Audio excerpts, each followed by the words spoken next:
तारकेश्वर महादेव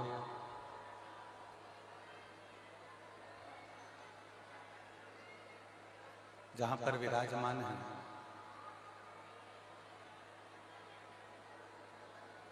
बाहर की आवाज नहीं चल रही है, बाहर की आवाज चल रही है।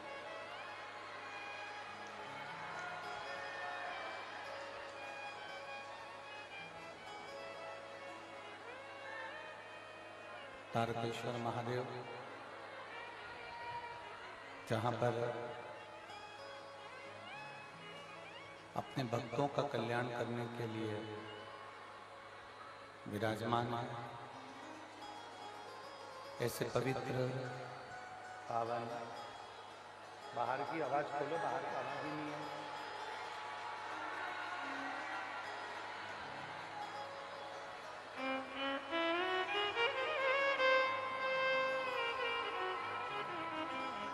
भगवान शिव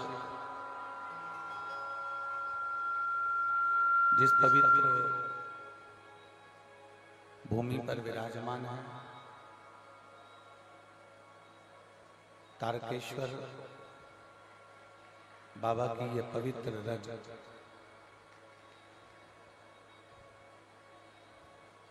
जहां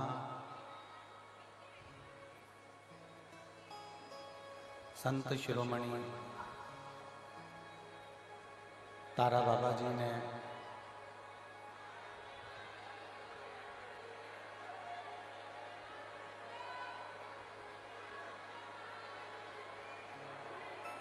अपना तप साधना निरंतर इस पवित्र भूमि पर बैठकर करी है।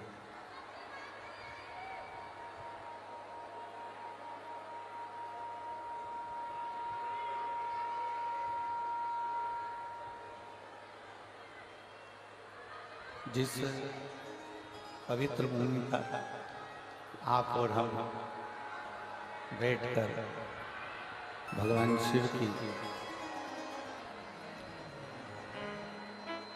पवित्र कथा का तत्व ग्रहण कर रहे हैं और भगवान देवादिदेव महादेव की कथा को अपने जीवन में धारण कर रहे हैं। एक मानव का शरीर, मनुष्य की देह, और उसमें भी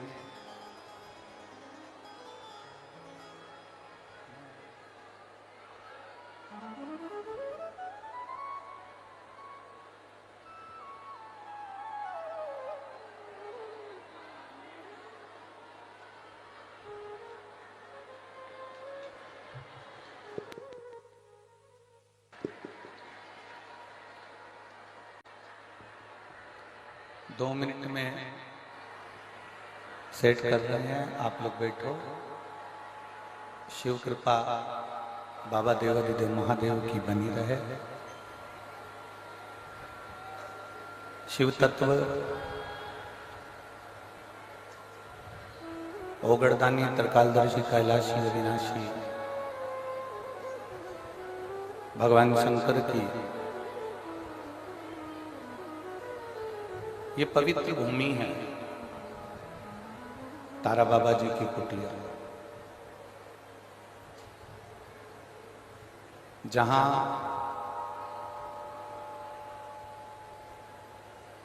कहते हैं जिस भूमि पर संत साधु गुरुजन तपस्वी जन साधक उपासक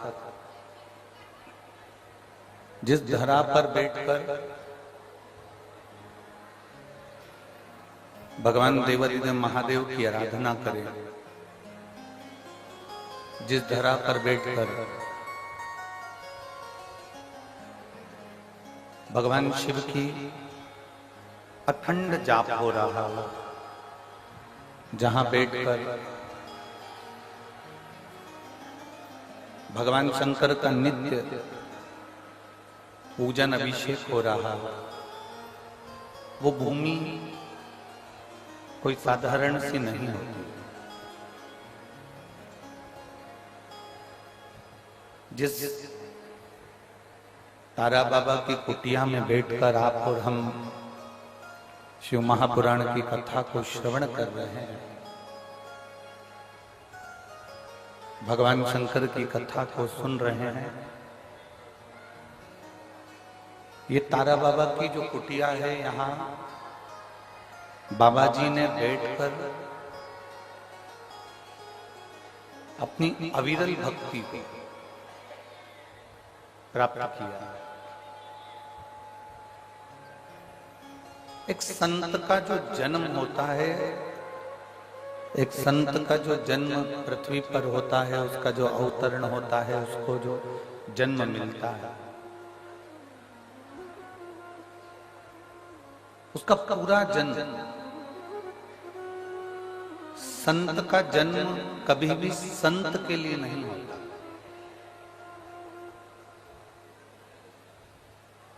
संत का जो जन्म होता है वो परमार्थ के लिए होता है, दूसरे के कल्याण के लिए।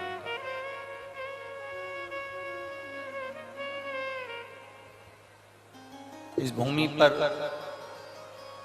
तारा बाबा जी की कुटिया में बैठकर आप और हम कथा को श्रवण कर रहे हैं, तो ये स्मरण रहे आपका। किसी भी गुरु, सदगुरु, संत, महात्मा, जोगी, सन्यासी, तपस्वी, साधक, उपासक, कोई शिव भक्त, कोई भगवान की आराधना करने वाला, कोई उपासना करने वाला, यदि जन्मा है तो उसका जन्म केवल उसके खुद के लिए नहीं है, उसके स्वयं के लिए उसका जन्म नहीं है। उसका जो जन्म है वो संपूर्ण विश्व के कल्याण के लिए, संपूर्ण जगत के उद्धार के लिए। तारा बाबा की जो कुटिया है, तारा बाबा की जो तपोस्थली है, इस कुटिया में जो दिल से आकर तारकेश्वर महादेव का दर्शन करना, तारा बाबा जी की कुटिया में आकर बैठकर भगवान शंकर के नाम का स्मरण करना, तो कोई संत तो संत है, साधु साधु है, सन्यासी सन्यासी है, तपस्वी तपस्वी है, साधक साधक है, उपासक उपासक है। वो जगत के हित के लिए ही उसका जन्म है। और कितनी बड़ी विचित्र लीला है तारा बाबा जी की, जरा अपने स्मरण में लाएं। शिवरात्रि को जन्म होना, शिवरात्रि को जन्म लेना और शिवरात्रि को जन्म लेकर वापिस प्राण भी छोड़ना, तो शिवरात्रि के दिन ही छोड़ना, ये बहुत बड़ी बात होती है। कहीं शिव का ही स्वरूप, देवादिदेव महादेव का ही एक स्वरूप यहाँ प्रकट हुआ और उस प्रकट शंकर का स्वरूप ही लीला को धारण कर कर चला। अच्छा, संत को पहचानना भी कठिन है, गुरु को जानना बहुत कठिन है, संत को पहचानना बहुत कठिन। आप किसी सदगुरु को, आप किसी संत को, साधक को, उपासक को पहचान नहीं सकते इतनी जल्दी।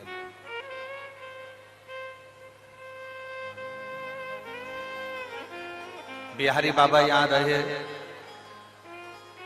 तारा बाबा यहाँ रहे, बिहारी बाबा रहे, तारा बाबा रहे, या जो भी संत यहाँ रहे होंगे, आप इतने सिरसा वाले यहाँ रहते होंगे। कई लोग तो बावरा कह देते हैं, कई लोग कमली कह देते हैं, कई लोग पागल कह देते हैं, कई लोग कह देते हैं कि ये तो हाउ पड़े रहते होंगे। उसको पहचानना कठिन है।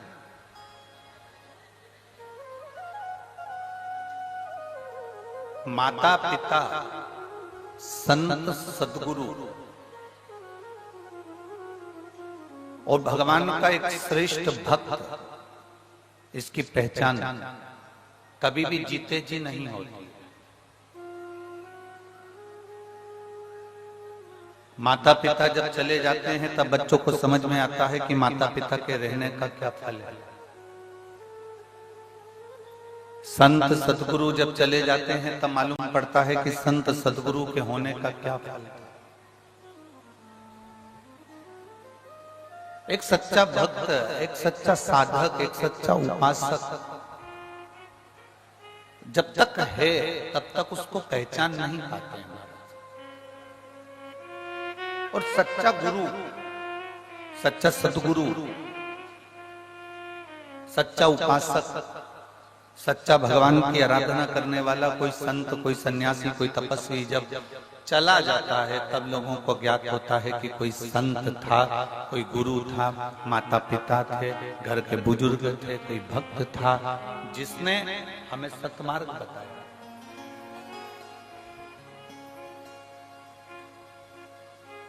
आप जो शिव महापुराण की कथा श्रवण करने के लिए बैठे हो, इसका नाम श्री गुरु शिव पुराण की कथा का स्मरण कराया। क्योंकि दुनिया में सबसे ज्यादा कठिन ही अगर कुछ है तो वो गुरु को पहचान। संत और बसंत ये दोनों एक ऐसे हैं, संत आते हैं तो भी आपकी दिनचर्या बदल जाती है। संत आते हैं तो आपका जीवन बदल जाता है। जैसे बसंत आता है, जैसे बसंत आया तो बसंत आने पर प्रकृति बदल जाती है, उसी तरह संत के आने पर आपका और हमारा जीवन बदल जाता है। आपकी और हमारी दिनचर्या बदल जाती है।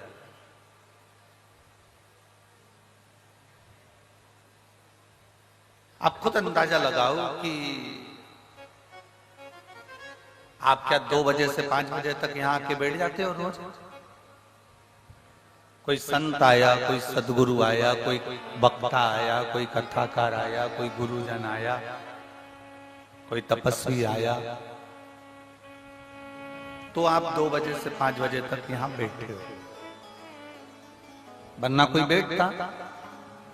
मतलब कोई संत आया तो आपने अपनी दिनचर्या को बदला, कोई सदगुरु आया तो आपने अपनी दिनचर्या को बदला, कोई तपस्वी आया, कोई साधक आया तो आपने अपनी दिनचर्या को बदला। वरना हमारा वही की वही क्रम था, सुबह उठना, मुंह धोना, चाय पीना, नाश्ता करना और अपने काम में लग जाना, भोजन ग्रहण कर लेना, भोजन पा लेना, अपने काम धंधे से चले गए, अपने कार्य पर निकल गए, फिर वापिस दुकान धंधे पानी से आए, फिर वही भोजन करा और फिर विश्राम कर। अगर हमारी दिनचर्या बदली है तो किसी संत सदगुरु की शरणागति में पहुंचने पर बदली।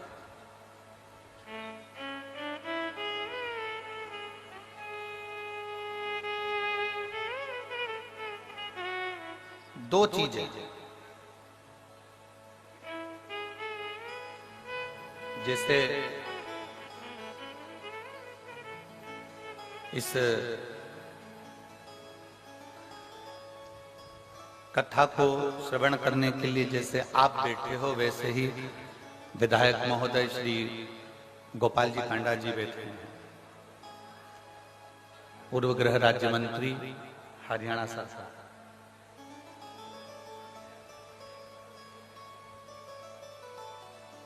अब जरा विचार करिए, इनके पास में भी अब विधायक का पद है, पूर्व मंत्री का भी पद है, तो कितना कार्य रहता होगा। पर सारे कार्यों को छोड़कर तारा बाबा की कुटिया में बैठकर 3 घंटे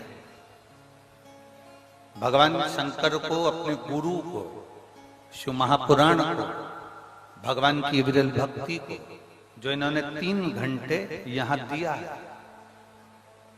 अब लोगों को लगता है कि हमारा समय हमने दिया, हमारा समय हमने दिया, हमारा समय हमने दिया।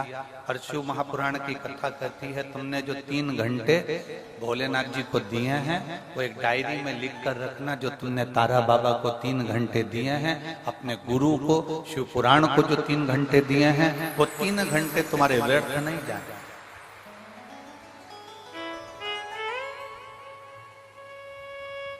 वो तुम्हारा दिया गया समय व्यर्थ नहीं जाता।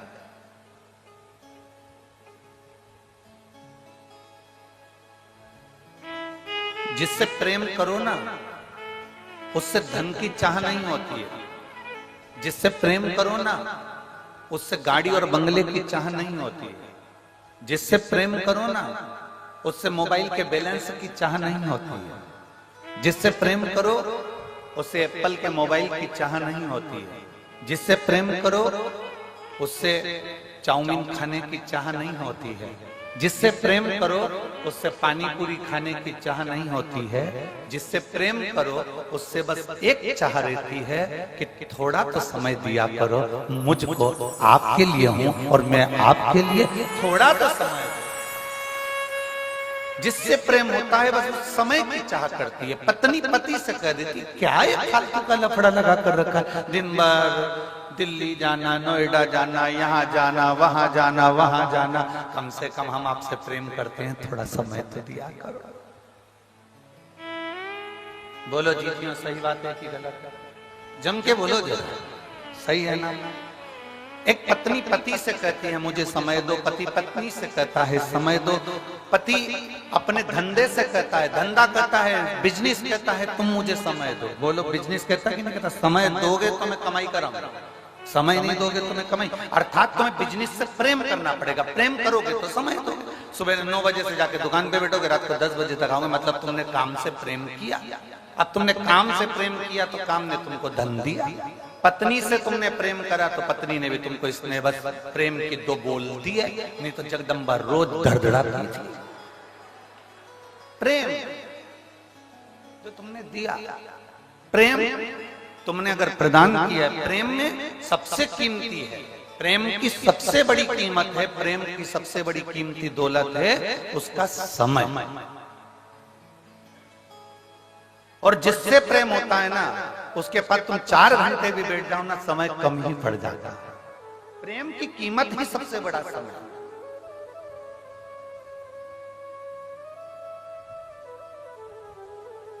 अब गुरु को क्या चाहिए?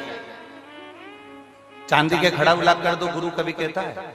जम के बोलो जरा। गुरु कभी कहेगा कि मुझे गाड़ी ला कर दो, गुरु कभी कहेगा कि मुझे बंगला बना कर दो, गुरु कभी कहेगा कि तुम मुझे ये ला कर दो। गुरु केवल एक बात कहता है कि मैं हूं, तब तक थोड़ा समय दे दिया कर। समय देगा तो एक दिन वो समय तुझे भी कुछ ना कुछ जरूर देकर जाएगा ही। गुरु को क्या चाहिए? समय। पत्नी को क्या चाहिए? समय। पति को क्या चाहिए? समय। व्यापारी को क्या चाहिए? समय। क्योंकि जिससे हम प्रेम करें उससे हमें समय की अनुकूलता, समय प्रबलता में चाहिए। अब यहां तक तो बात समझ में आ गई कि आपको समय की कीमत समझ में आना चाहिए, पर आगे तुम्हारे स्मरण में आना चाहिए कि वही समय जो तुम, एक पत्नी पति से समय मांगती है, पति पत्नी से समय मांगता है, डॉक्टर भी मरीज के लिए, मरीज के घर वालों से समय मांगता है। थोड़ा मुझे देना पड़ेगा 4-6 दिन, तो मैं प्रयास पूरा करूंगा इसको ठीक करने। समय दोगे तो ना। अब आखिरी में डॉक्टर जब पूरा काम कर लेता है तब डॉक्टर भी कहता है अब मेरे पास की घड़ी ठीक नहीं चल रही है, अब उससे समय मांगो, अब वो समय देगा। वो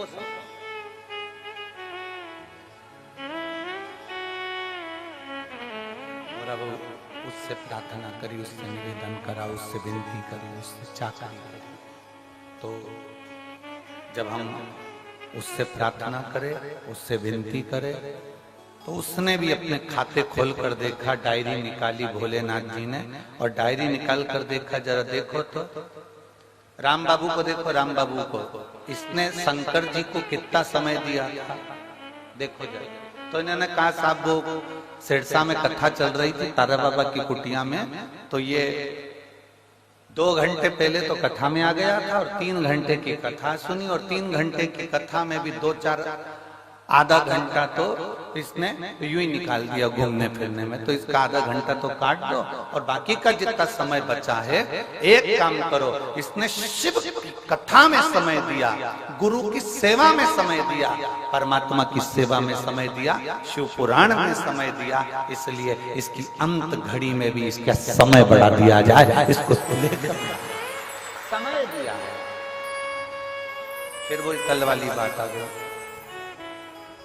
अंत समय प्रभु आना पड़ेगा, वचन दिया तो निभाना पड़ेगा, आए ना आए प्रभु कुटुंब कबीला, अंत समय प्रभु आना पड़ेगा, वचन दिया तो निभाना पड़ेगा, और अंत समय प्रभु आना पड़ेगा। तुमने समय दिया तो सामने वाले ने समय,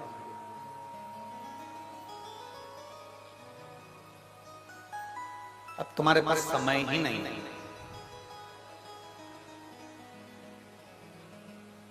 कल हमें गोविंद जी सुना रहे थे,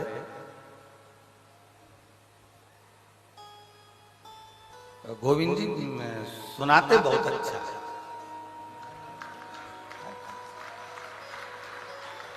देखना गोविंद जी, हम कथाकारों पर भी कृपा करना, सुनाते बड़ा अच्छा। तो कह रहे थे गुरु जी से एक बात सुनाऊं मैं आपको, मैंने कहा सुना। अब जो सुनाता है उसको सुनाने वाले मिल जाए तो और अच्छा ना है।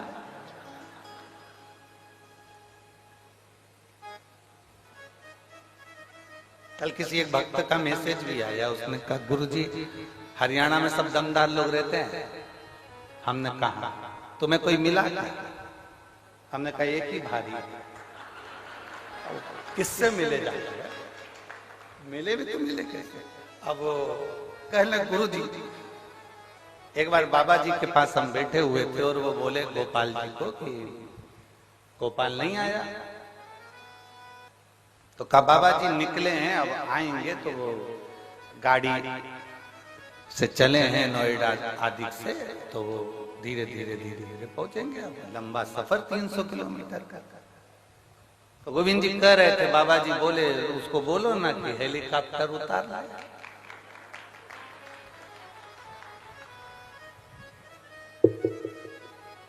ये गुरु के शब्द नहीं है, गुरु का जो तप है, गुरु की जो साधना है,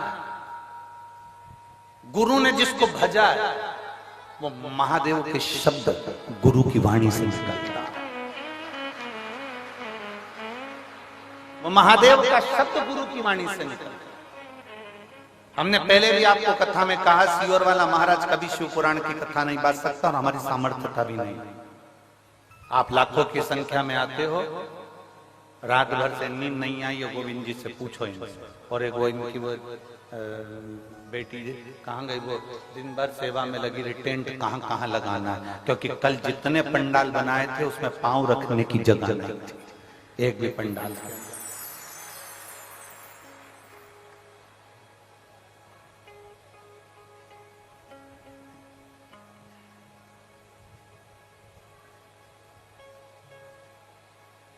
अब 2024 की कथा है, 24 कैरेट सोने की कथा है, सहज नहीं है।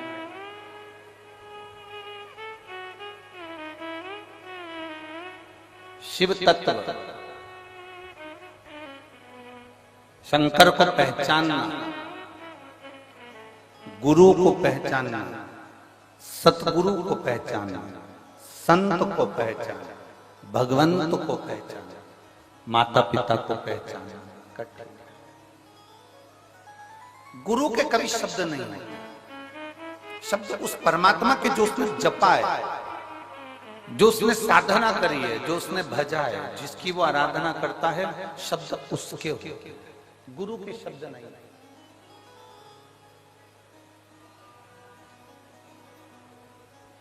गुरु कोई वाणी नहीं बोलता, गुरु के शब्दों में परमात्मा के शब्द जुड़े हुए।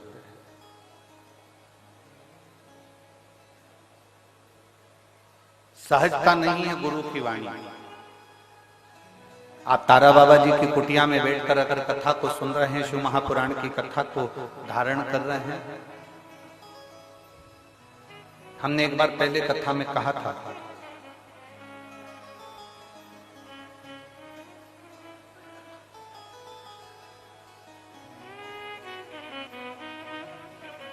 गाय जंगल में चरती है, परंतु कभी गाय कहीं फंसती नहीं है। बकरी जंगल में चरती है, बकरी कहीं पर फंसती नहीं है। कारण गाय को चराने वाला पीछे चल रहा होता है, उसके हाथ में डंडा होता है, और वो किसान वो गाय चरा रहा होता है, ग्वाला गाय चरा रहा होता है। गाय को मालूम है मेरा कोई मालिक है, गाय को मालूम है मेरा कोई सेठ है, गाय को मालूम है मेरा मालिक है। अगर मैं कहीं फंस भी गई तो मेरा मालिक मुझको जम के बोलो जरा निकाल। बकरी को मालूम है कि मेरा मालिक पीछे चल रहा है, अगर मैं कहीं फंस गई तो मुझे मेरा मालिक निकाल देगा।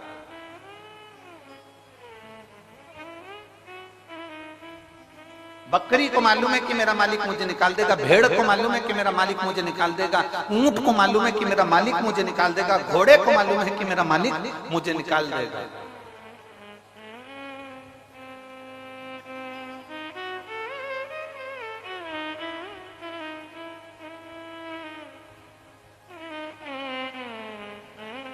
चिड़िया को भी मालूम है कि मुझे कोई ना कोई बाहर निकाल देगा,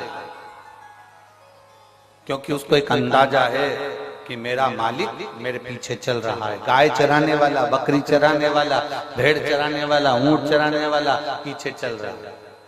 उसको मालूम है ये मैं अगर फंस गया कीचड़ में, अगर मैं कहीं फंस गया, उलझ गया, तो मुझे कोई ना कोई निकाल, मुझे कोई ना कोई निकालेगा, ये पक्का। मेरा मालिक मुझे निकालेगा, ये पक्का। जब गाय ये विचार कर कर चलती है कि मैं फंसूंगी तो मेरा मालिक मुझे निकाल देगा, बस वही अंदाजा, वही सोच, वही वृत्ति, वही मन तुम्हारा होना चाहिए। तुम जब जब उलझो तब तक तुम दूसरों को मत पुकारना, तुम्हें ये अंदाजा होना चाहिए कि मेरा मालिक मेरे साथ चल रहा है, मुझे निकाला। मेरा गुरु मेरे साथ है, मेरा शिव मेरे साथ है, मेरा शंकर मेरे साथ है, मेरा ओघड़ी मेरे साथ है, मेरा शंभू मेरे साथ। और जब शिव हमारे साथ में है, हमारा शंभू जब हमारे साथ में है, तो फिर क्या सोचो, क्या विचार।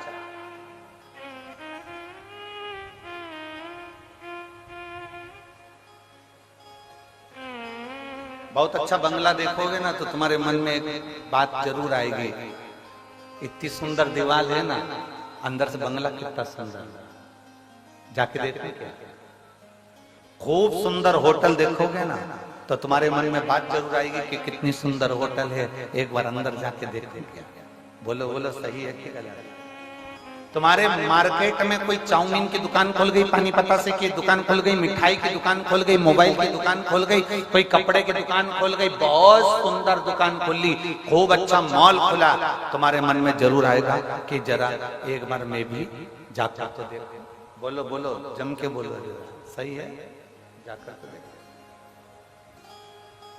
देखो तो सही।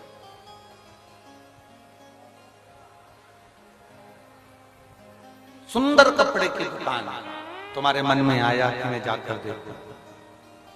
सुंदर, बहुत सुंदर बंगला बना है, जाकर देखूं कि अंदर कोई है कि नहीं।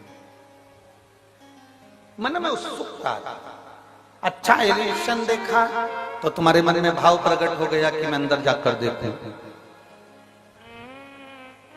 अच्छी दीवार देखी, मन में उत्सुकता जाग गई कि अंदर जाकर देखूं। अच्छा एलिवेशन, अच्छी दीवार, अच्छी चौखट, अच्छा सब सब कुछ अच्छा देखा तो मन में जागरूकता जाता है, मैं भी जाता हूं।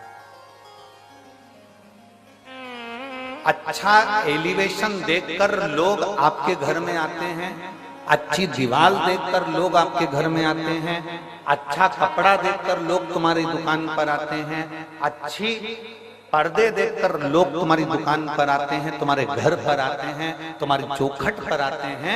जैसे अच्छी एलिवेशन, अच्छी दुकान, अच्छा कपड़ा, अच्छा मोबाइल, अच्छा किराना देखकर दुनिया के लोग आपकी दुकान में और आपके घर में आते हैं, उसी तरह मेरा महादेव तुम्हारा घर अच्छा देखकर नहीं, तुम्हारा कपड़ा अच्छा देखकर नहीं, मेरा महादेव तुम्हारा दिल अच्छा देखकर तुम्हारे घर में प्रवेश कर।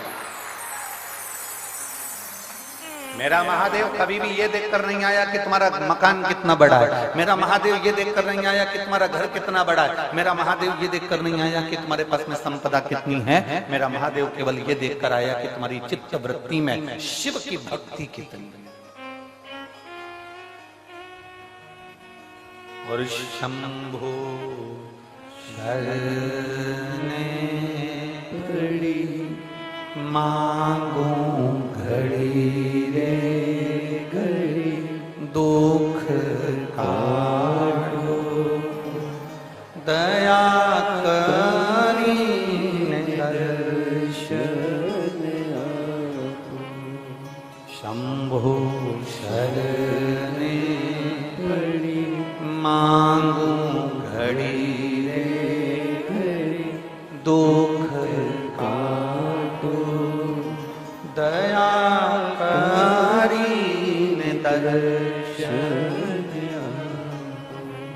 शिव कभी नहीं देखा कि तुम्हारे संपदा कितनी, दौलत कितनी, धन कितनी, वैभव कितना, सत्ता कितनी, गाड़ी कितनी। शंकर भगवान ने तो केवल एक चीज देखी है कि तेरा दिल कितना बड़ा है, तेरा मन, तेरी चित्त वृत्ति, तेरा व्यवहार कितना उच्च है। शंकर को तुम्हारी दौलत से, शंकर को तुम्हारे वैभव से, शंकर को तुम्हारे धन से कोई प्रीति नहीं, कोई प्रीति नहीं।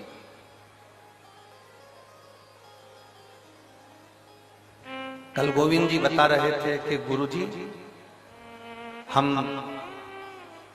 तारा बाबा जी से कहते थे कि आपकी झोपड़ी छोटी सी है, इसको बड़ा कर दें। तो बाबा जी कहते थे मुझे क्या करना बड़े महल में रहकर, मेरी झोपड़ी ही अच्छी है। बाबा जी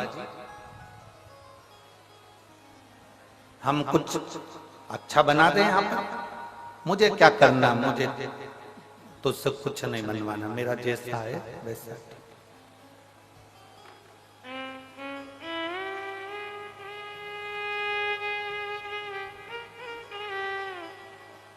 क्योंकि बाबा जी को एक बात मालूम थी, जो शंकर का उपासक होता है ना, जो शिव की आराधना करने वाला होता है ना, जो शंकर की भक्ति में डूबने वाला होता है, मेरी जीजियों, मेरे जीजाओं, मेरी बेटियों, मेरे बेटाओं, मेरी बहनों, मेरे भाई, शंकर की भक्ति में डूबने वाला, शंकर को मानने वाला, शिव की आराधना में डूबने वाला, शिव तत्व को जानने वाला एक बात हमेशा जानता है कि मुझे किसी से कुछ नहीं चाहिए। जो शिव की आराधना करने वाला होता है वो शंकर से ही मांगकर बहुत कुछ प्राप्त कर लेता है। शिव जी के 21 अवतार हुए हैं, शंकर भगवान के 21 अवतार एक हुए हैं, फिर 11 रुद्र अवतार अलग हुए हैं। उन 21 रुद्र अवतार में भगवान शंकर के 21 अवतार में एक अवतार है भगवान का गृहपति अवतार। शंकर भगवान के 21 अवतार में से एक अवतार है गृहपति अवतार। महाराज मां नर्मदा जी के तट पर नर्मदापुरम में एक विश्वानर मुनि रहते थे। शिव महापुराण की कथा कहती है शंकर जी के 21 अवतार में से एक अवतार है गृहपति अवतार। मां नर्मदा जी के तट पर, मां नर्मदा जी के तट के ऊपर नर्मदापुरम में एक सुंदर विश्वानर मुनि रहते थे, ग्रस्त थे। अपनी धर्म पत्नी के साथ में उनका निवास। जैसे विश्वानर मुनि थे वैसे ही उनकी धर्म पत्नी।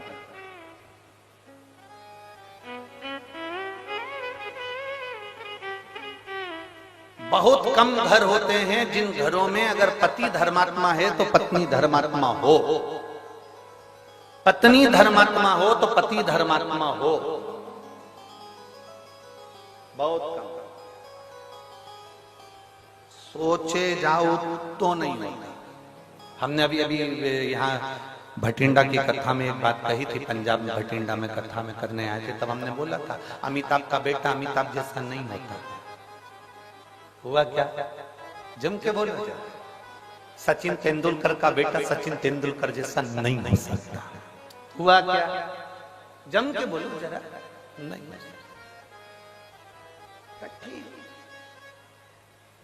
एक अच्छे से अच्छा मुख्यमंत्री हो, प्रधानमंत्री हो, मिनिस्टर हो, कहीं का भी मंत्री हो, तो उसका बेटा उसके जैसा नहीं हो ही नहीं सकता।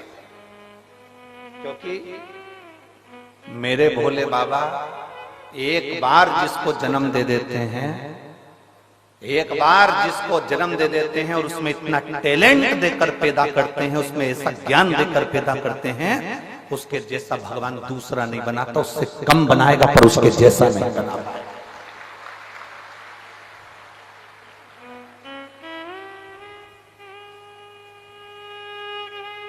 अमिताभ के पास में, अमिताभ बच्चन जी के पास में जो टैलेंट होगा वो उनके बच्चे के पास में नहीं हो पाएगा। सचिन तेंदुलकर के पास में जो टैलेंट होगा वो उनके बच्चे के पास में नहीं हो पाएगा। पिता जैसा बेटा नहीं होता। अगर बाप कलेक्टर है तो उसकी औलाद कलेक्टर हो सकती है, पर बाप जैसी नहीं हो सकती। मिनिस्टर का बेटा मिनिस्टर बन सकता है पर उसके पिताजी जैसा नहीं बन सकता। कठिन है। एक शिक्षक का बेटा शिक्षक बन सकता है पर उसके जैसा नहीं बन सकता उसके पिताजी। सास अपने 4 बेटों की शादी कर दे, 4 बहुओं को लिया, पर सास सोचे कि तेरी जैसी आ जाए तो नहीं आ सकती, तू ओल्ड इज गोल्ड है। कहा तेरे जैसा? तेरे बराबर कोई नहीं आ सकता। तो तुम अपने से क्यों किसी को होड़ कर रहे हो? मेरी बहू मेरे जैसी आना चाहिए, मेरी बहू जितना मैं काम करूं वैसी आना चाहिए, मैं जितनी सुबह से उठती हूँ मेरी बहू उतनी उठने वाले आना चाहिए। अरे माँ, अमिताभ का छोरा अमिताभ जैसा नहीं बना, सचिन का छोरा सचिन जैसा नहीं बना, तो तेरी बहू तेरे जैसी कैसे बन सकती है? तुझे तो भगवान ने खुद आनंद में बनाया है। कहाँ सोच कर बैठे, क्या विचार लेकर बैठे? मेरी बहू मेरे जैसी होना चाहिए। मैं 4 घंटे काम करूं तो मेरी बहू भी 4 घंटे काम करे, मैं 10 घंटे काम करूं तो मेरी बहू भी 10 घंटे काम करे। नहीं हो सकता, कभी नहीं हो सकता। इसलिए जो नहीं हो सकता उसको छोड़ो और लड़ना बंद करो। भगवान से प्रार्थना करो, जैसी भेजी चंद्र घंटा बहुत अच्छी। उसमें क्या करते? तुम ज्यादा सुधारने का प्रयास करोगे, वो नवरात्रि में काल रात्रि बन जाएगा। क्या मतलब? फिर तुम्हें सुबह शाम रोज आरती करना पड़ेगी उसकी। और तुम क्या बहू की आरती करोगे? बहू तुम्हारी कर देगी। तुम क्या करोगे? बहुत। इसलिए हमें किसी के जैसा नहीं बनना। शिव महापुराण की कथा कहती है, देवादिदेव महादेव का चरित्र कहता है, तुम्हें किसी के जैसे नहीं बनना। अपने अंदर भगवान ने जिस जिसको जन्म दिया पृथ्वी पर, भगवान शंकर जिसको पैदा करते हैं उसको कुछ ना कुछ हुनर देकर पैदा करते हैं। आपके अंदर कोई ना कोई हुनर जरूर है। आप किसी के जैसे मत बनो, अपने हुनर को अपनी मेहनत से प्रकट करो। दुनिया तुम्हारे जैसा बनना चाहेगी, ये पक्का।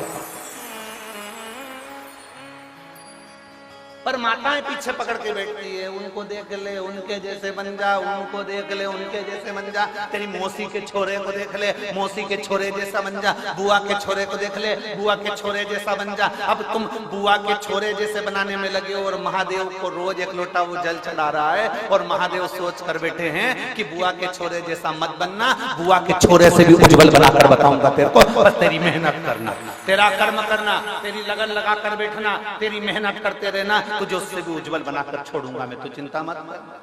और तुम लगी हो उसके जैसा बन जा, उसके जैसा बन जा। रोज सास अपनी बहू को ज्ञान देती रहती है, उनकी बहू कितनी अच्छी, उनकी बहू कितनी अच्छी। सास को एक बात समझ लेना चाहिए, दूर के ढोल सुहाव। एक बार उस बहू के पाले तो पड़, उसको लेके एक बार बद्रीनाथ घूमने चले जा, मालूम पड़ जाएगा पेंटिंग पेंटिंग की दुकान 4 दिन तक निकले ना बाबा। हमें लग रहा है अच्छी है,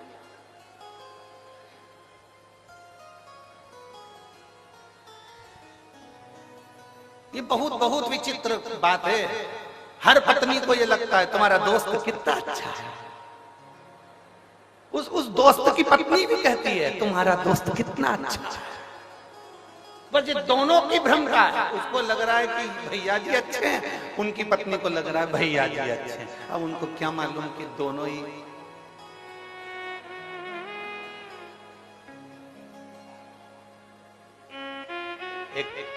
क्या शिव कथा का है, अपने में भगवान ने जो देकर भेजा वो किसी में नहीं देखा।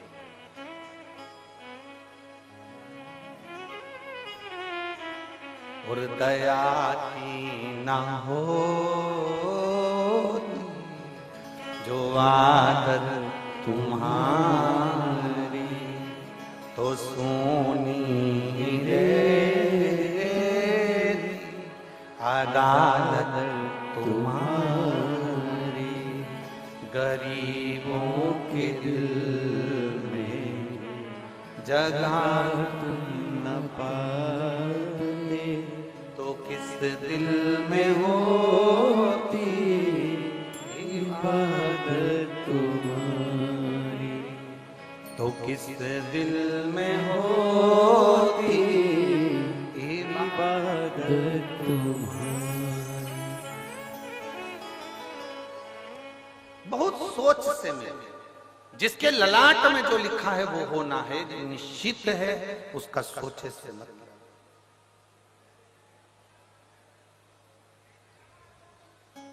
यहाँ जितनी माताएं बैठी हैं ना, अपने बेटे के लिए अच्छे से अच्छी बहू ढूंढने का प्रयास करती हैं, बेटे के लिए अच्छे से अच्छा दामाद ढूंढने का प्रयास करती हैं, जितनी बेटे।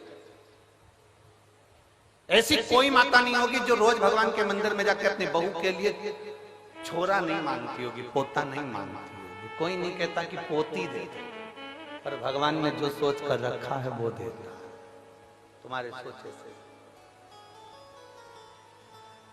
वो कहते भोले बाबा अमर वरदान दे दो, भोले बाबा अमर वरदान दे दो।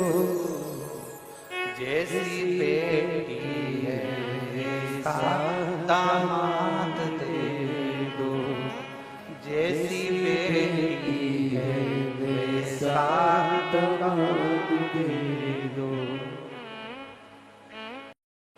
बेटी हमारी है राधा के जैसी, बेटी हमारी है राधा के जैसी, कान्हा के जैसा, कान्हा के जैसा दामाद दे दो। जैसी बेटी है वैसा दामाद दे दो। भोले बाबा अमर वरदान दे दो। जैसी बेटी है वैसा दामाद दे दो। बेटी हमारी है लक्ष्मी के जैसी, बेटी हमारी है लक्ष्मी के जैसी, नारायण जैसा दामाद दे दो, नारायण जैसा दामाद दे दो, जैसी बेटी है वैसा दामाद दे दो, जैसी बेटी है वैसा दामाद दे दो। भोले बाबा अमर वरदान दे दो, भोले बाबा सदा वरदान दे दो, जैसी बेटी है वैसी, बेटी हमारी है गोरा के जैसी, बेटी हमारी है गोरा के जैसी, आप जैसा ही हमको दामाद दे दो, आप जैसा ही हमको दामाद दे दो, जैसी बेटी है वैसा दामाद दे दो, जैसी बेटी बेटी है वैसा दामाद दे दो। भोले बाबा अमर वरदान दे दो, भोले बाबा अमर वरदान दे दो, जैसी बेटी है वैसा दामाद,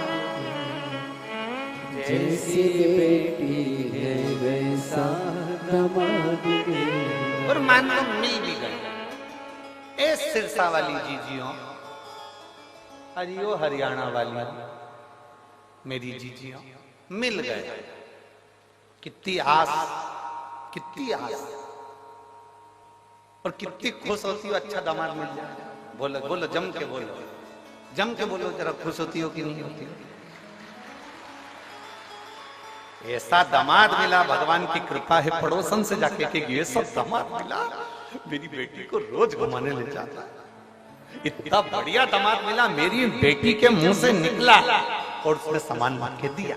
ऐसा दामाद मिला है, मेरी बेटी कुछ कहती हो तुरंत मान लेता है। ऐसा दामाद मिला है, मेरी बेटी को हर 2-4 महीने में मायके लेकर आता है। ऐसा दामाद मिला। अब जैसा तुमने मांगा था ऐसा दामाद दे दो, तुम्हारी बेटी को वैसा पति मिल गया। जैसा तुमने मांगा था उसी तरह तुम्हारी बहू की मां ने भी ऐसा ही मांगा था। तुम्हारी बहू की मां ने भी ऐसे मांगा था, ऐसा बेटा देना, ऐसा बेटा देना। अब तुम्हारी बेटी का पति घुमाने ले जाए तो अच्छा, तुम्हारी बेटी का पति तुम्हारी बेटी को चाउमीन खिलाने ले जाए अच्छा, तुम्हारी बेटी का पति तुम्हारी बेटी को सोने के जेवर पहनाए तो अच्छा, तुम्हारी बेटी का पति उसको ले जाकर मायके घुमा कर लाए तो अच्छा। और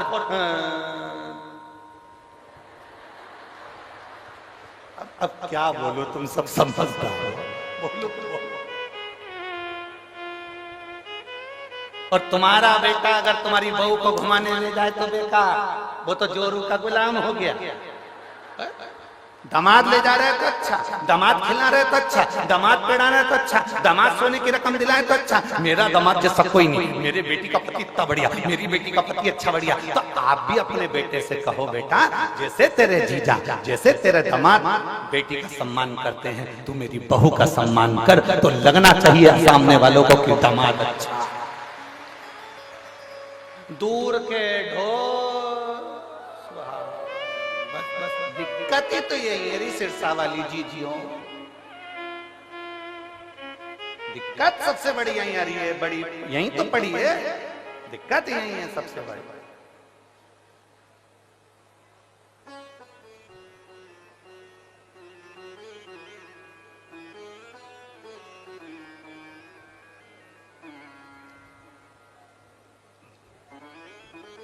हमें दिक्कत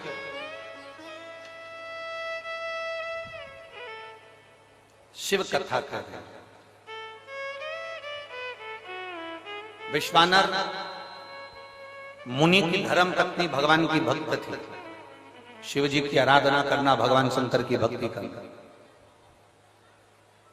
विश्वानाथ मुनि स्वयं शिव की आराधना में डूबने वाले। इनका एक नियम बड़ा पक्का था, प्रतिदिन शिवलिंग का निर्माण करना, पूजन करना, विसर्जन करना। और जिस दिन शिवलिंग का निर्माण नहीं कर पाते थे, जिस दिन शंकर भगवान के शिवलिंग की आराधना नहीं कर पाते थे, जिस दिन भगवान शंकर के शिवलिंग का पूजन नहीं कर पाते थे, उस दिन एक बेलपत्री का दान देते थे। कितनी कितनी बेलपत्री? एक। शिव पुराण पढ़ी है आप लोगों ने? हमारी बात पे भरोसा मत करना, बिल्कुल भी। सीवर वाले महाराज पे बिल्कुल भरोसा मत करो, रत्ती भर भी। गीता प्रेस गोरखपुर की शिव पुराण खरीद के लाओ, उसको पढ़ो। सीवर वाला महाराज झूठ तो नहीं बोल रहा है, पढ़ो। कुमार खंड निकालो, उमा खंड निकालो, शिव महापुराण का कुमार खंड, उमा खंड निकाल कर पढ़ो, जिसके अंतर्गत लिखा हुआ है एक बेलपत्री का दान किसके बराबर होता है? तो कहा 1.25 मन सोने के सिंहासन पर शालिग्राम जी की मूर्ति को बिठाकर सोने का श्रृंगार कर कर किसी ब्राह्मण को दान दिया जाता है, उससे 1000 गुना दान बड़ा एक बेलपत्री का दान के बराबर।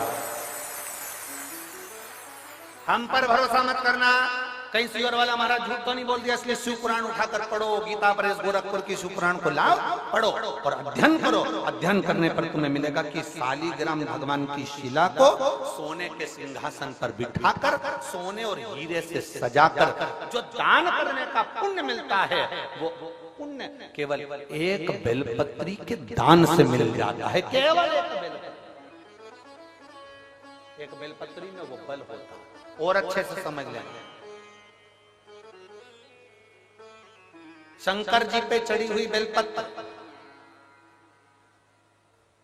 मान लो तुम्हारे पास में बेलपत्र नहीं, मान लो तुम्हारे पास में बेलपत्र नहीं,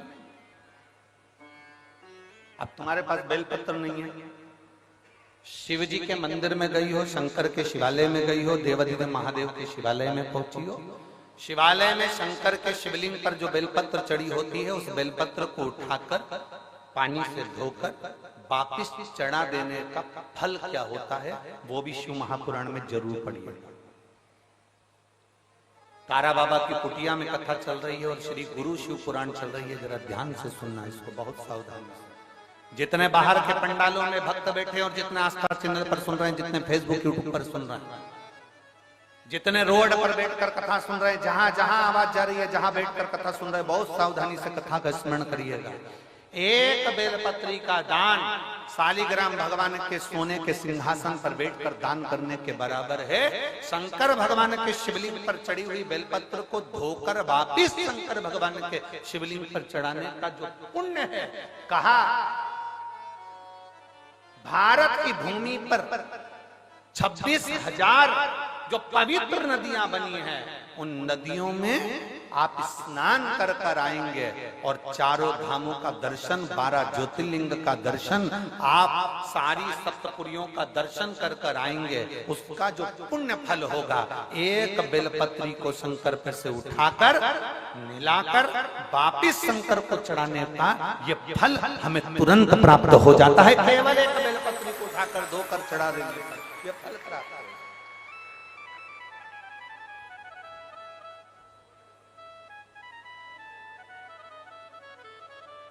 एक बेलपत्र ना जाने कौन कौन ने ऐसा नियम बना दिया, हमें तो समझ में नहीं आता। थोड़ा सा दुनिया के लोग लोभ लालच में नियम बनाए हो तो बात दूसरी।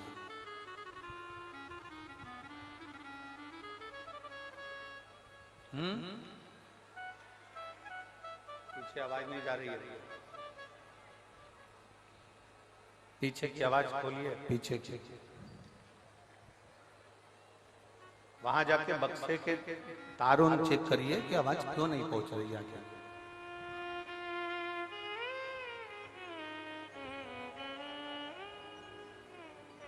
ना जाने कौन कौन ऐसा नियम बना दिया, हमारे पुराण में नहीं है। फिर निवेदन करेंगे, बहुत सावधानी से सुनिएगा कथा। लोगों को थोड़ा बुरा लग सकता है हमारी कथा, तो वो तो लगता रहता है, उसमें स्मरण ना करिए। किसी पुराण के अंदर यह नहीं लिखा कि चांदी की बेलपत्र बनाकर भगवान शंकर को समर्पित करो। ठीक है, समझ में आ रही है ना बात?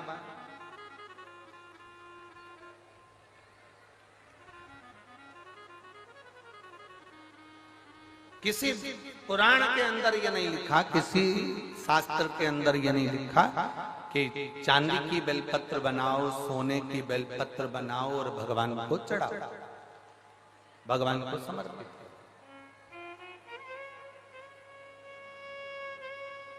ये हमारे यहां कहीं कहीं कहीं हमारी पुराणों में नहीं लिखा गया, कहीं पर।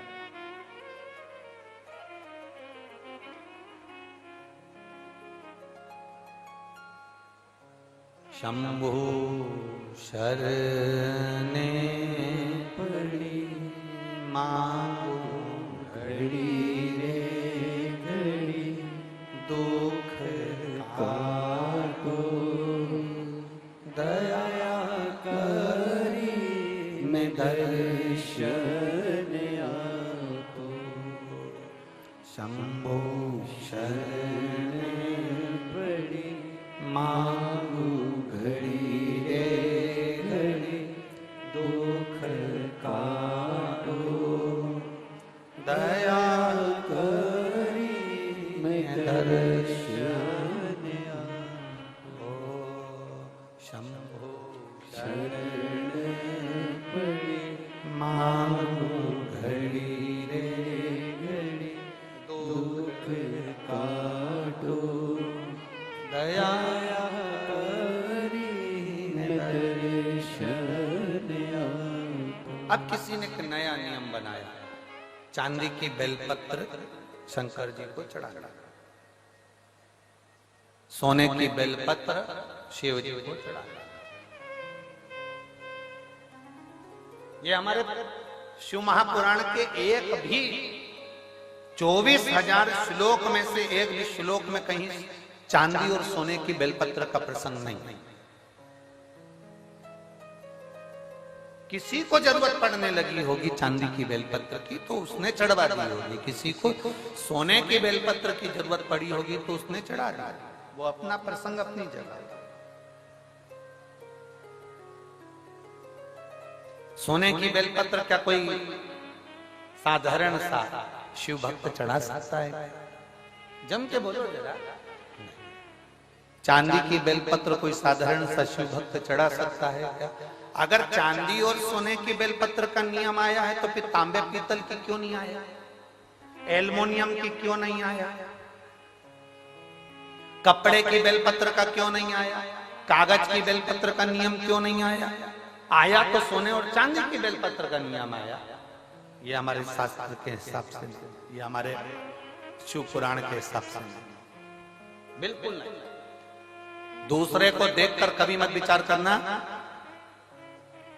कई लोग उज्जैन महाकाल का दर्शन करने जाते हैं, कई लोग ओमकारेश्वर का दर्शन करने जाते हैं, कई लोग विश्वनाथ जी का दर्शन करने जाते हैं, तो वहां डलिया मिलती है फूल पत्ती की, तो उसमें एक चांदी की बेलपत्र भी रख देते हैं कि ये चांदी की बेलपत्र वो चढ़ाएंगे और आपको दे देंगे, तो आप वो चांदी की बेलपत्र ले जाके अपनी अपनी तिजोरी में, अलमारी में, अपने अपने घर में रख लेना ना।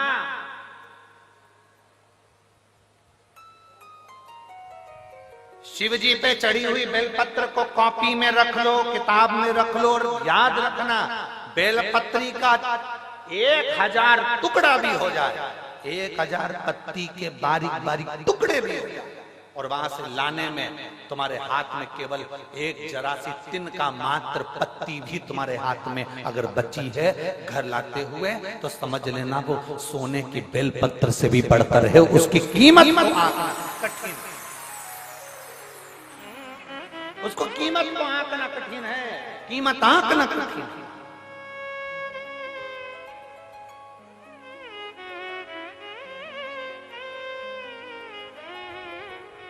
एक बेलपत्री की कीमत को कौन आंक सकता है बाबा? समझे? ये किसी ने एक फाइल भेजी है जिसमें इस व्यक्ति को जो बीमारी हुई है वो लाखों में किसी एक को होती है, जिसके अंदर उसके शरीर की नसें चौक होती चली जाती है, शरीर काम करना बंद कर देता है। आखिरी में वो व्यक्ति का पूरा शरीर, जिह्वा, कान, गला लुप्त होकर पड़ जाता है, हाथ पैर सब ढीले पड़ जाते हैं, शरीर पूरा काम करना बंद कर देता है। उस शरीर में कोई ऊर्जा नहीं रहती, केवल प्राण चलते हैं। और भगवान से लोग प्रार्थना करते हैं कि तो प्राण छूट जाए तो अच्छा।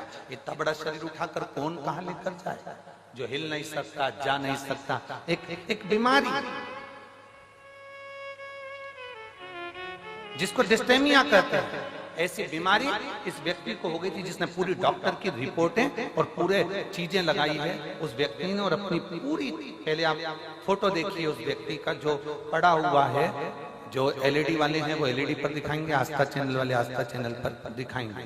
जिस व्यक्ति का शरीर, हाथ, पैर, गर्दन कुछ भी काम नहीं करता था, केवल पड़ा रहता, उसका कोई शरीर काम नहीं करता, कोई शरीर उसका कार्य नहीं करता।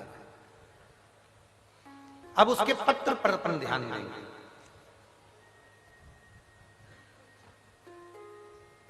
मेरा नाम अजय कुमार मेहता है, मैं फतेहाबाद हरियाणा का निवासी हूं।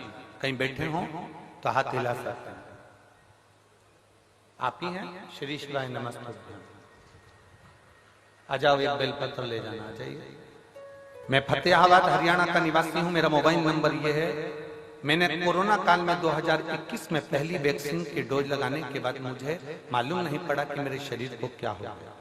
समय आया, मेरे शरीर ने काम करना बंद कर दिया और मेरा शरीर पूरी तरह से शिथिल हो गया। गर्दन ठहर नहीं पाती थी, हाथ गिर जाता था, पांव उठ नहीं पाता था, शरीर पूरा ऐसा ही पलंग पर पड़ा रहता था। हमने गुड़गांव मैदानता में दिखाया। वहां दिखाने के बाद मालूम पड़ा कि मुझे बीमारी हो गई है। ये बीमारी लाखों लोगों में एक को होती है, जिसका इलाज पूरे विदेश में भी नहीं है। किसी पेशेंट को कभी अच्छा होता हुआ इस बीमारी के अंतर्गत नहीं देखा गया। लगभग इस बीमारी में एक इंजेक्शन लगता है, पर वो भी मुझे लॉक नहीं कर रहा था। बार बार हम डॉक्टर को दिखाने गए, हमने विदेश तक में जाकर इसकी जांच कराई, पर इसका कोई हल नहीं निकला। ये बीमारी जैसी की जैसे थी, एक इंजेक्शन लगवाते थोड़ा सा आराम मिलता, फिर वैसे ही हो जाते। गर्दन ठेरती नहीं, हाथ ठेरता नहीं, पांव ठेरता नहीं। इलाज करते करते थक गए। तब मेरी धर्मपत्नी और उसकी मित्र निधि खन्ना ने उसको आपके बारे में कथा का वर्णन किया। तब मेरी पत्नी ने कथा को सुनना प्रारंभ करा और शिव महापुराण की कथा आस्था चैनल पर सुनी। आप कहते हो आसन लगाकर कथा सुनने का फल क्या होता है, मैं बताता हूँ। जिस पांव और हाथ से मैं काम नहीं कर पाता था, जिस गर्दन को मैं उठा नहीं सकता था, आज बाबा की कृपा से मुझे ठीक होने में केवल शिव की कृपा थी।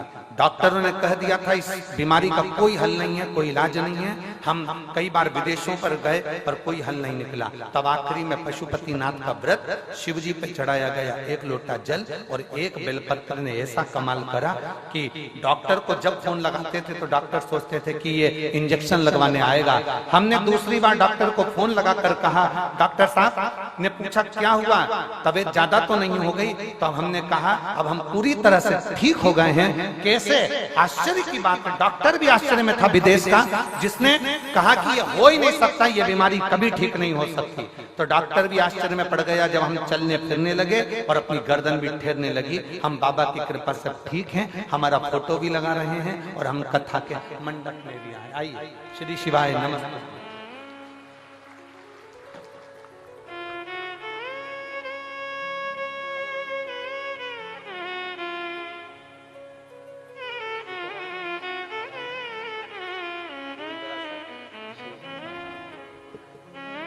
आपने पत्र भेजा, ये शिव तत्व है। जो व्यक्ति पलंग पर से नहीं उठता था, जिसका शरीर काम नहीं करता, लाखों में किसी एक को वो बीमारी हो जाती है जिसमें शरीर पूरा तरह से चोक हो जाता है। कई बच्चे ऐसे पड़े हुए हैं, हम उनकी माताओं से निवेदन करेंगे, आपको किसी के पास कहां तक लेकर जाओगे? डॉक्टर को दिखाओ, जांचें कराओ, डॉक्टर बोले वो दवाई खिलाओ, एक्सरसाइज कराओ, सब कुछ डॉक्टर के हिसाब से करो, पर एक बेलपत्र और एक शिवजी पर चढ़ा हुआ जल कुंदकेश्वर महादेव के नाम से जरूर खाना प्रारंभ करो। मेरा देवाधिदेव महादेव साथ जरूर निश्चित।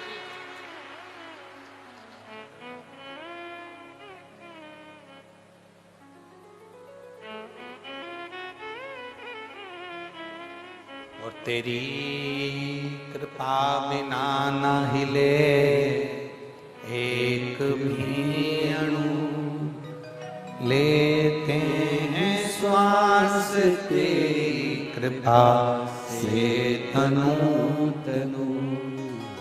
हे गंगाधार मुक्ति द्वार ओंकार तू, भोले ओंकार तू, आयो शरण तिहारी शंभु तार तार तू।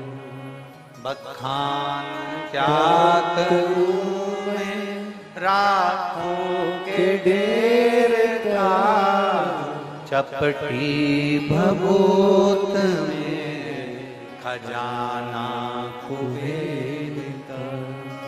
हे गंगाधार मुक्ति द्वार ओंकार तू, भोले ओंकार तू, आयो शरण तिहारी शंभु तार तार।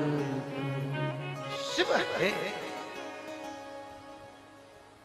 सोने की बेलपत्री जो काम नहीं करती, चांदी की बेलपत्री जो काम नहीं करती, हीरे पन्ने की बेलपत्री जो काम नहीं करती, वो एक वृक्ष पर से तोड़ी हुई बेलपत्र वो काम करती।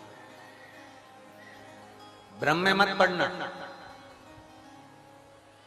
भ्रमित मत होना। चांदी की बेलपत्र चढ़ाकर कोई तुम्हें दे भी दे और कहे कि ये लो बेलपत्र, ये हमने चांदी की दी है, उसको कह देना ये चांदी की बेलपत्र तुम्हारे पास रखो, हमें तो शंकर जी पे चढ़ी हुई एक सादी सी बेलपत्र दे दो जो दुनिया की औषधि है। बहुत बहुत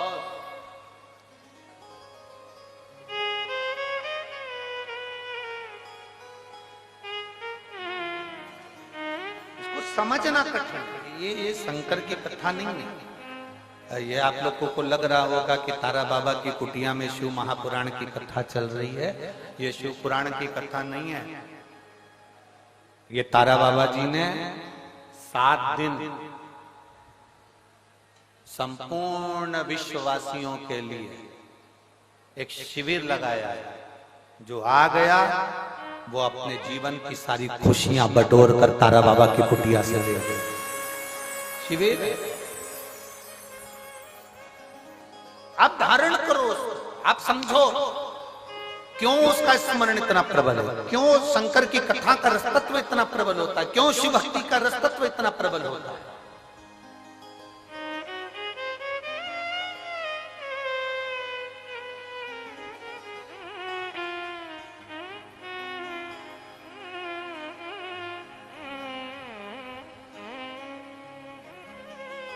कल कोई कह रहे थे, हम सुबह सुबह जब मॉर्निंग वॉक में घूम रहे थे, सुबह 5 साढ़े 5 बजे का समय होगा, वो जो बाउंसर लोग लगे हैं ना, तो वो कह रहे थे गुरुजी हम यहाँ हमेशा सेवा में आते हैं, पर एक बात आज तक समझ में नहीं आई, इतना सारा कथा हुआ पर ये कथा में ये इतने सारे आ कहां से गए, ये समझ में नहीं। और हम किसी को भी कुछ भी बोलते हैं ना तो वो टस से मस नहीं होता। पहले जितनी कथा होती थी ना, सब में समझदार लोग आते थे, तो हमने कहा राम कथा में राम जी जैसे आए हैं, कृष्ण कथा में कृष्ण जैसे आए हैं, शंकर जी के तो सब ऐसे ही मिलेंगे।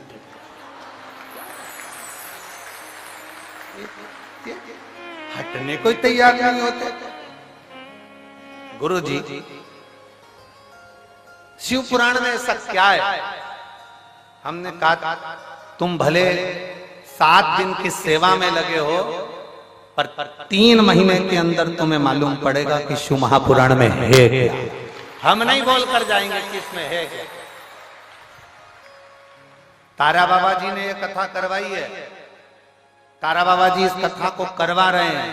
हम जजमान का नाम, आयोजक के नाम में भले इनका नाम ले देते, पर आयोजक वही है जो अंदर बैठे हैं।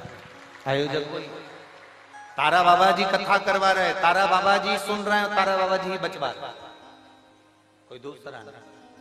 शिव को पहचानना कठिन, बहुत कठिन। जैसे पत्नी पति को नहीं पहचान पाती, पूरी जिंदगी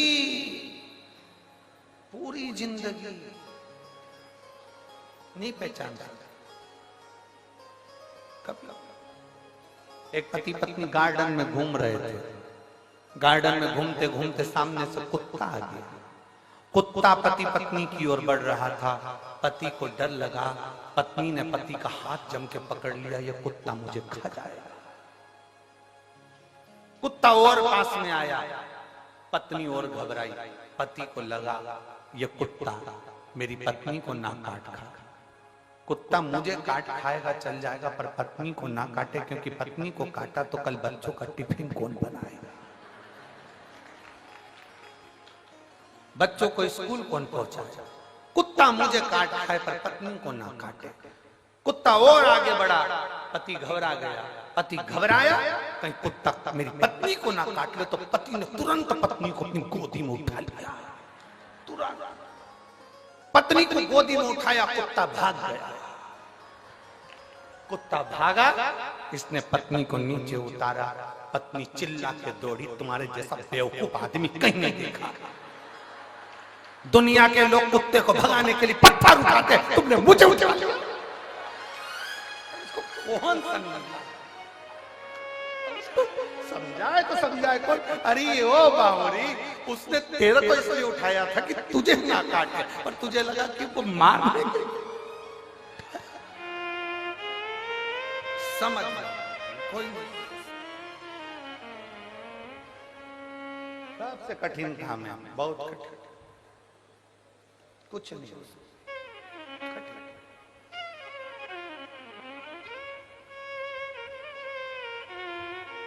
शिव कथा कर रहे हैं, भगवान शंकर का संवाद कर रहे हैं। शिव को समझना बहुत कठिन, बहुत कठिन। कौन समझा भगवान देवादिदेव महादेव को? जो समझ गया वो शिव जैसा हो गया, जो नहीं समझा वो ना समझ पाया। जिसने शंकर भगवान को, वो बच्चे ने पूछा शिव पुराण में ऐसा क्या है, हमने एक ही बात कही, शिव महापुराण की कथा कोई साधारण नहीं है। आप सुन रहे हो, सुनो। 3 महीने के अंदर मालूम पड़ेगा कि तुमने जो सेवा करी, भले तुम्हारे कान में पहुंची कि ना पहुंची, पर तुमने शिव पुराण की जो सेवा करी उसका फल क्या होता है वो 3 महीने में मालूम पड़ता है। ये इतने पत्र जो आप लोग लिख कर भेज रहे हैं, हमारे पास तो समय ही नहीं रहता कि हम इसको पढ़े। इतना समय नहीं रहता। 2-4 पत्र हमने पढ़ लिए तो पढ़ लिए, बाकी के नीचे बड़े पढ़े। 2 दिन में इतने पत्र आए, भी 7 दिन में ढेर लगे। या हम कोई लिखते नहीं है, हम आपको पहचानते भी नहीं। सिरसा में पहली बार आए गोविंद जी, गोपाल जी, हमारा आना भी नहीं हो, कभी इधर से क्रॉस भी नहीं, पहली बार आना हुआ। हालांकि गोविंद जी तो बोले थे हमको जब हम बठिंडा आए थे कि आप एक बार यहाँ आओ, एक बार यहाँ पहुंचो, एक बार आओ, और हमारा आना ही नहीं। बहुत कठिन। जब तक भोले बाबा बुलाता नहीं तो हम जाते भी नहीं। हमने पहले भी कहा, हमको गोविंद जी ने नहीं बुलाया, ना गोपाल जी ने बुलाया। अंदर बैठे लंगोटी लगाकर, बाजू में पिछोड़ा रखकर, बड़े अलमस्त होकर बैठे। हम कल गए थे मामा, हमने उनसे बात भी करी, हमने कहा बुला लिया आपने, अलमस्त होकर बैठे। मस्त कथा का लाभ ले, पहचानना कठिन। शिव को जो जान गया वो दुनिया में सब कुछ है। एक पढ़ी लिखी बैठी, एक पत्र देखिए,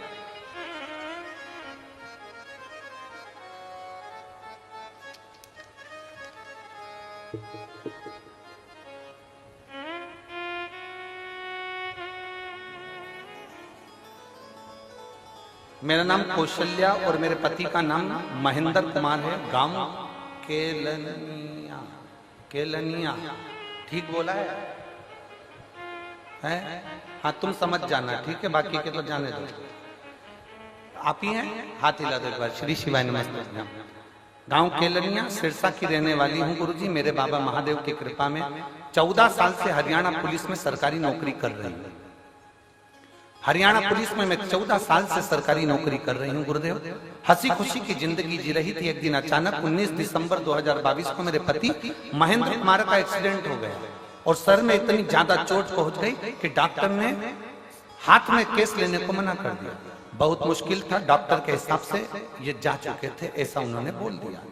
पति के सर का ऑपरेशन हुआ, फिर भी सर की राइट साइड की हड्डी निकाल दी गई और हड्डी निकालने के बाद डॉक्टर साहब ने उनकी जान बचाने का प्रयास किया। साफ साफ डॉक्टर ने कह दिया कि हम प्रयास कर रहे हैं पर भरोसा नहीं है कि बचेगा ना बचेगा। कुछ देर बाद सांस भी चलेगी कि नहीं चलेगी इसका कोई भरोसा नहीं। शायद मेरे देव अधिदेव महादेव ने, क्या वर्णन करूं गुरुदेव, डर गए, घबरा गए। तब डॉक्टर से कहा कि आप अपना काम करो, मेरा महादेव बचाएगा जरूर, ये निश्चित है। और शिव जी की ऐसी कृपा हुई कि बाबा देव अधिदेव महादेव का स्मरण करा, श्री शिवाय नमस्तुभ्यम का जाप किया। एक बेलपत्र लाकर शंकर जी का मंदिर जो हॉस्पिटल के पास में था उसमें से उठाकर ऑपरेशन के लिए ले जाते समय उनके साइड में रखकर भेज दिया। मैं बाबा का क्या गुणगान करूं गुरुदेव, जो डॉक्टरों ने कह दिया था कि भरोसा रत्ती भर भी नहीं है कि बचेगा कि ना बचेगा, पर मेरे बाबा ने जान बचा ली और मैं बाबा को यहाँ नमन करने के लिए आया। गुरुदेव 22 दिन तक कोमा में पड़े रहे। शिवलिंग का जल जाकर उनको चढ़ाती रही, देती रही और बाबा की कृपा से फिर उन्होंने आंखें खोली। और गुरुदेव बाबा की मैं क्या गुणगान करूं। डॉक्टर ने कहा था इनकी याददाश्त कभी नहीं आएगी क्योंकि याददाश्त निकल गई। गुरुदेव बाबा की कृपा किसको कहते हैं? शिव जी पे चढ़े हुए जल का महत्व तो डॉक्टर भी जान गया। जिस डॉक्टर ने ऑपरेशन करा था, जो करे थे याददाश्त नहीं रहेगी, वो भी जान गए। ये कभी चल नहीं पाएंगे, पलंग पर रहेंगे, ये डॉक्टर के शब्द थे। व्हील चेयर से नीचे नहीं उतर पाएंगे, ये डॉक्टर के शब्द थे। आज मेरे पति धीरे धीरे कर कर पूरे चलते भी हैं और उनकी याददाश्त भी बनी हुई है और बाबा की कृपा से वो सब अच्छे हो गए। मैं बाबा को नमन करने आया। एक बार हाथ हिला देते हैं। श्री शिवाय नमस्तुभ्यम। शिव तत्व एक बेलपत्र ले जाओ। शिव की भक्ति अविरल भक्ति, शंकर शंकर है, ओघड़ी ओघड़ी है, शंभु शंभु। और खाली ना जाता कोई दर से तुम्हारे, खाली ना जाता दर से तुम्हारे, मैं भी खड़ी हूँ नंगी बाहें पसारे, अपने हृदय से लगा लो, गिरी जा रही हूँ, उठा लो, बोले अपने दर से अब तो न टालो, गिरा जा रहा हूँ, उठा लो। हम उसके भरोसे, हम उसके विश्वास पर दड़ी रहे। ना सोचिए सोने की बेलपत्र में जो बल नहीं, चांदी की बेलपत्र में जो बल नहीं, वो शंकर भगवान की एक बेलपत्र में बल होता है।